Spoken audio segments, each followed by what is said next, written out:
अस्सलाम वालेकुम, मैं Tahreem Iqbal class 9 biology lecture number 71 के साथ हाजिर हुई हूँ। और आज के लेक्चर का हमारा एक नया टॉपिक है जिसमें हम पढ़ेंगे एनर्जी कन्वर्टिंग ऑर्गेनील। अब आप सोचेंगे एनर्जी कन्वर्टिंग ऑर्गेनील क्या है।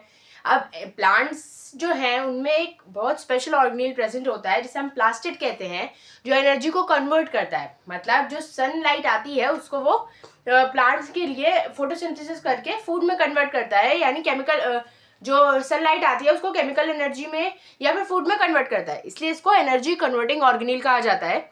अब इसका अगर इंट्रोडक्शन देखें हम तो ये भी डबल मेम्ब्रेन बाउंडेड ऑर्गेनील है। ये बात आपको याद रखनी पड़ेगी कि कौन सा जो ऑर्गेनील है वो डबल मेम्ब्रेन है, कौन सा सिंगल मेम्ब्रेन है, कौन सा मेम्ब्रेनलेस ऑर्गेनील है, तो ये सब याद रखना पड़ेगा। अब इसका इंट्रोडक्शन देखें तो एक पिगमेंट कंटेनिंग बॉडीज होती है, इनमें पिगमेंट होते हैं। हर प्लास्टिड फोटोसिंथेसिस नहीं करता, ये बात आपको याद रखनी पड़ेगी। प्लास्टिड्स को डायरेक्टली एनर्जी कन्वर्टिंग ऑर्गेनील नहीं कहा जाता, बल्कि क्लोरोप्लास्ट को एनर्जी कन्वर्टिंग ऑर्गेनील कहा जाता है, जो कि प्लास्टिक की एक सब टाइप है। प्लास्टिड की 3 टाइप्स है, क्लोरोप्लास्ट, क्रोमोप्लास्ट एंड लीकोप्लास्ट। जो लीकोप्लास्ट और क्रोमोप्लास्ट है वो फोटोसिंथेसिस नहीं करते, सिर्फ क्लोरोप्लास्ट जो है वो फोटोसिंथेसिस में टेक पार्ट लेता है, इसलिए इसको एनर्जी कन्वर्टिंग ऑर्गेनील कहा जाता है। तो जब भी आप देखेंगे प्लास्टिड एज एनर्जी कन्वर्टिंग ऑर्गेनील तो आपको फौरन जहन में क्लिक होना चाहिए कि ये क्लोरोप्लास्ट का जिक्र कर रहे हैं, बाकी 2 ऑर्गेनील का जिक्र नहीं कर रहे हैं। जो प्लास्टिड की सब टाइप है इनमें सिर्फ क्लोरोप्लास्ट है ऐसा जो एनर्जी कन्वर्टिंग ऑर्गेनील या फिर फोटोसिंथेसिस में पार्ट लेता है हमारे पास।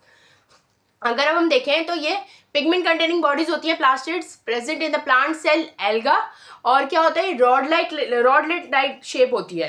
ये ऊपर जो डायग्राम आपके पास बनी हुई है ये क्लोरोप्लास्ट की डायग्राम बनी हुई है, लिकोप्लास्ट और क्रोमोप्लास्ट की नहीं है। इससे प्लास्टिड की कोई डायग्राम नहीं है, ये क्लोरोप्लास्ट की डायग्राम है जो आपको दिख रही है। अभी अगर हम टाइप्स की बात करें तो इस लेक्चर में हम क्लोरोप्लास्ट को डिस्कस करेंगे और अगले लेक्चर में इंशाल्लाह हम क्रोमोप्लास्ट और लिकोप्लास्ट को भी डिस्कस कर लेंगे। डायग्राम इसका क्लोरोप्लास्ट की बनी है, मैं बार बार बता रही हूँ, प्लास्टिड की डायग्राम नहीं है, ये क्लोरोप्लास्ट की डायग्राम है। क्लोरोप्लास्ट के स्ट्रक्चर पे आए तो क्लोरोप्लास्ट का क्लोरोफिल होता है जो कि ग्रीन पिगमेंट है। फिर ये डबल मेम्ब्रेन बाउंडेड होता है जिसमें आउटर मेम्ब्रेन स्मूथ होती है और इनर मेम्ब्रेन इसकी बस स्मूथ नहीं होती, थोड़ी रफ सी क्या होती है। इसका जो प्लास्टिड है ये भी जो है वो माइटोकॉन्ड्रिया के तरह एक वो है, जिस तरह हमने कहा था कि सेमी ऑटोनोमस स्ट्रक्चर होता है, तो ये भी जो है वो सेमी ऑटोनोमस स्ट्रक्चर है। तो हमारे पास इसकी जो इनर मेम्ब्रेन होती है उसको उसमें जो है सेक लाइक स्ट्रक्चर्स होते हैं जिसको हम थाइलाकॉइड कहते हैं। जैसे आप डायग्राम में देख सकते हैं सेक जो थैलानुमा स्ट्रक्चर है उसको हम थाइलाकॉइड कह रहे हैं। फिर जब ये थैलानुमा स्ट्रक्चर्स आपस में ऊपर नीचे स्टैक हो जाते हैं, एक पिलर बना लेते हैं जिसको हम ग्रैनम कहते हैं। और जो अंदर फ्लूइड है, फिल है, उसको हम स्ट्रोमा कहते हैं। अब इनर फ्लूइड जो है वो स्ट्रोमा हो गया। आप क्लोरोफिल की तरफ आए तो एक ग्रीन पिगमेंट है जो थाइलाकॉइड मेम्ब्रेन में प्रेजेंट होता है, जो कि फोटोसिंथेसिस में हेल्प करता है। ये क्या करता है, जो ग्रीन जो लाइट आती है उसको एब्जॉर्ब करता है और फिर फोटोसिंथेसिस के लिए मदद करता है। ये हमारे पास थाइलाकॉइड मेम्ब्रेन के अंदर मौजूद होता है ग्रीन पिगमेंट और फोटोसिंथेसिस में हेल्प करता है। तो आज के लिए इतना ही, मिलती हूँ अगले लेक्चर में नए टॉपिक के साथ, तब तक के लिए अल्लाह हाफिज।